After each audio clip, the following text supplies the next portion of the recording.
On today's maps, these places are gone.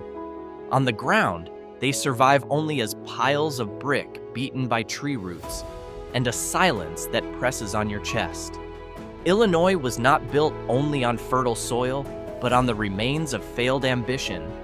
From mining towns erased in an instant, to pioneer settlements now reduced to headstones in the middle of cornfields, we are going to trace 15 sets of coordinates that once lived, breathed, and eventually surrendered to time. This is not just a trip to see old buildings, but an attempt to record a civilization slowly fading from collective memory. Here are Illinois' quietest ghost towns.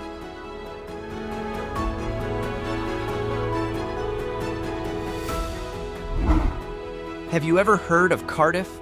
If not, it is the definition of fragile glory.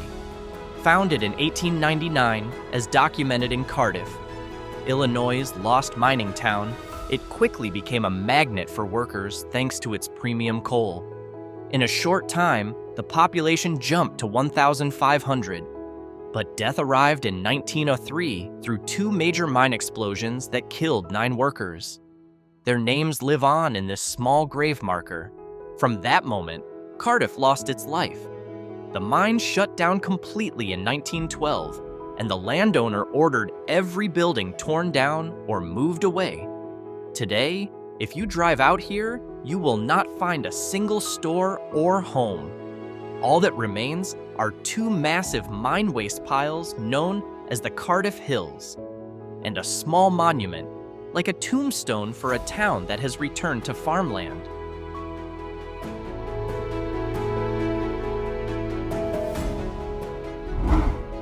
Unlike pioneer-era ghost towns, Old Valmeyer is a modern witness to nature's fury.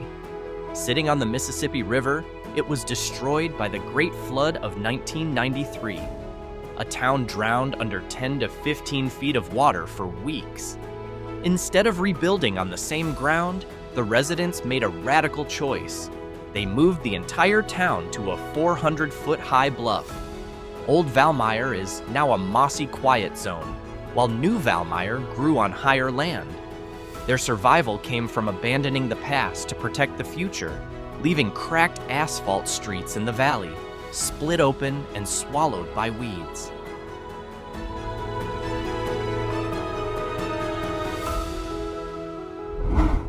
Next is a place hidden deep in the forest of McDonough County. Its name sounds spiritual: Vishnu Springs. This was once a symbol of 19th century luxury. Built around springs believed to have healing powers, it became one of the most sought-after health resorts in Illinois.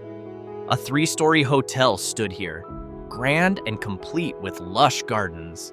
But geographic isolation became its biggest enemy. Difficult access and a chain of tragedies for the owner's family, including the death of a child in a merry-go-round accident, slowly drained its glory. The resort officially closed in the 1920s. Today, what is left of the hotel looks deeply unsettling, surrounded by a wildlife refuge that is slowly swallowing the last wooden walls.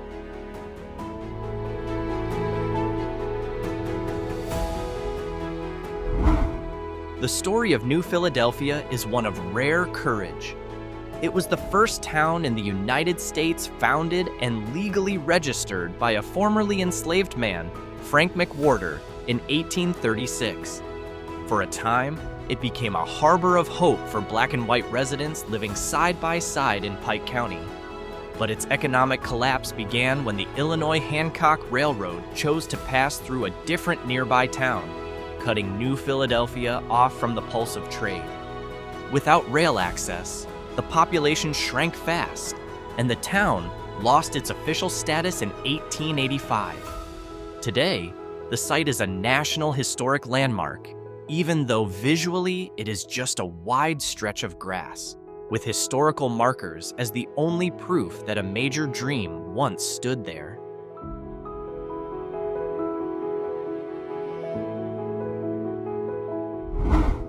So what about this town?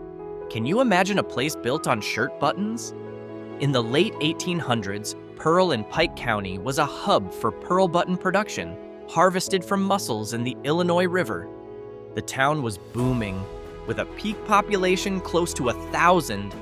But the invention of plastic in the mid-20th century killed the shell industry almost overnight. Slowly but surely, Pearl lost its economic core, and most of its people drifted away, leaving only around 100 residents today. The brick buildings downtown look like peeling skeletons, but a few older locals still hold on, working, keeping what is left of the post office alive, and carrying memories of the era when the river made them rich.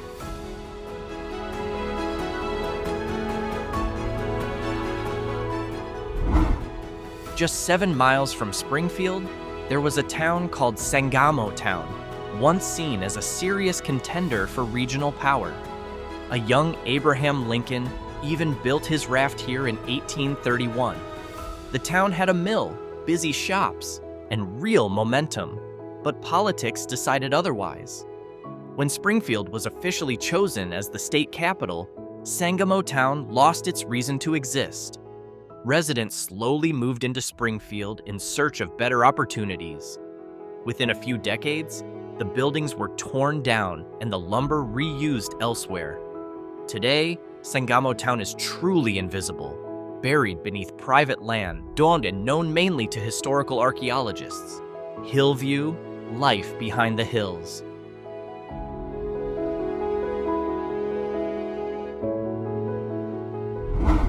If the last towns are almost impossible to spot with the naked eye, Hillview is one of Illinois' most atmospheric, almost dead towns in Greene County. Hidden behind tall hills, it feels sealed off from the outside world. It once stood as a stable farming community of around 500 people, but today, fewer than 100 remain.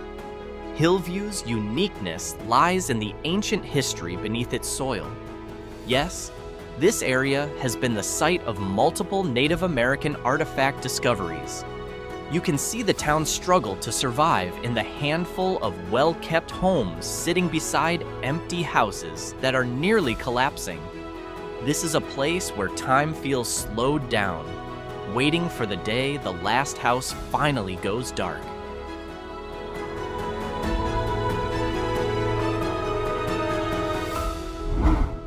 Meanwhile, this town tells a different story.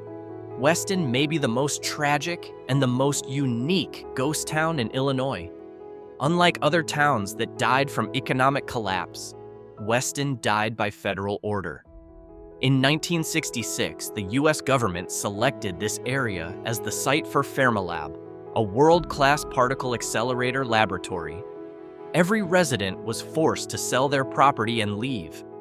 As a result, the town was erased from modern maps in a short time, but some Weston houses were not destroyed. They were moved into one section of the Fermilab complex and repurposed as offices or housing for visiting scientists. Weston still exists physically, but its soul as a living civilian community has been gone for decades.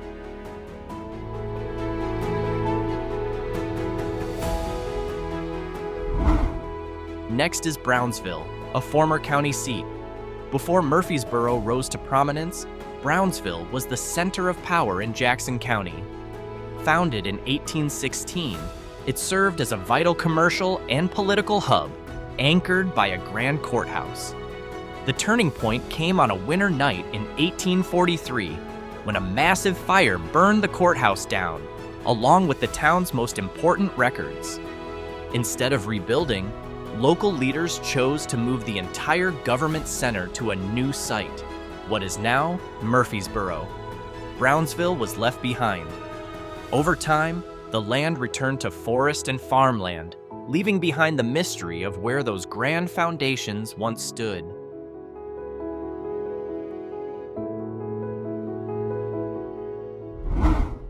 But do not stop yet, because this town is a bloodline of stubborn faith.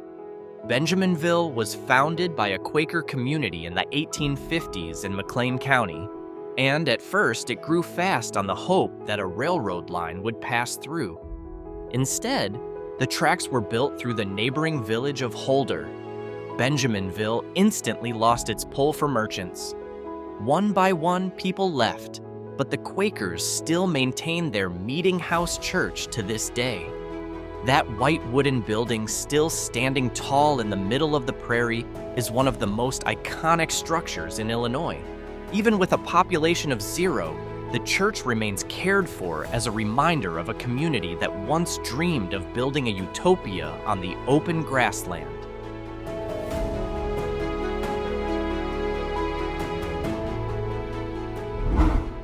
On the banks of the Illinois River, Griggsville Landing was once a busy transfer point for steamboats carrying goods inland.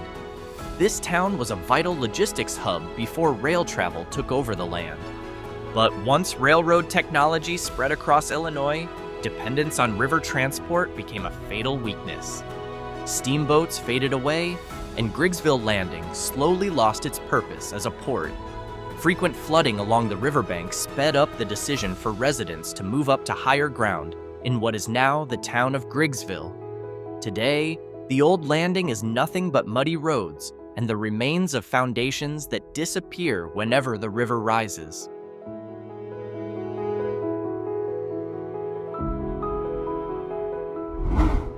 Meanwhile, there was a town called Coltonville, standing as proof that political ambition can destroy a place. Rufus Colton, a judge in DeKalb County in the 1830s, rigged votes to make Coltonville the county seat over Sycamore. But the fraud was quickly exposed by state lawmakers. After an investigation, the county seat status was stripped and moved to Sycamore.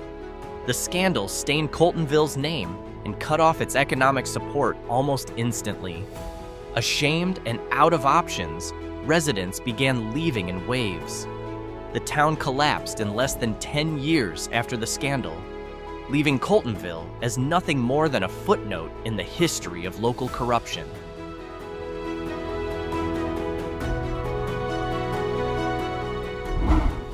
Next is Nebo in Pike County, a place with a truly unique history, but one that rarely gets attention.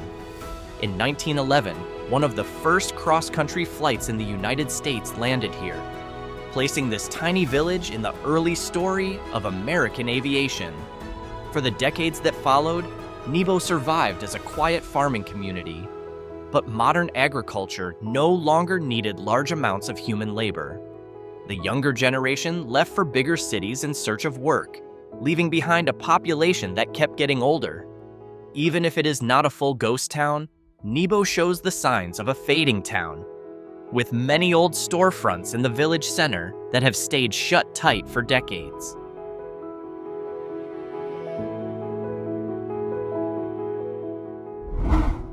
Moving into Edwards County, there is Wanborough, founded by Morris Birkbeck, an English reformer in 1819. His goal was to create an ideal settlement in the region. Alongside its neighbor town, Albion, Wanborough once became home to many English immigrants looking for a new life. But Birkbeck's tragic death by drowning in 1825 shattered that bigger vision. Without strong leadership, Wanborough could not compete with the more economically aggressive Albion. One by one, those English pioneer families moved into Albion, and Wanborough slowly turned back into open green land. Today, only a roadside historical marker shows where this British social experiment once stood.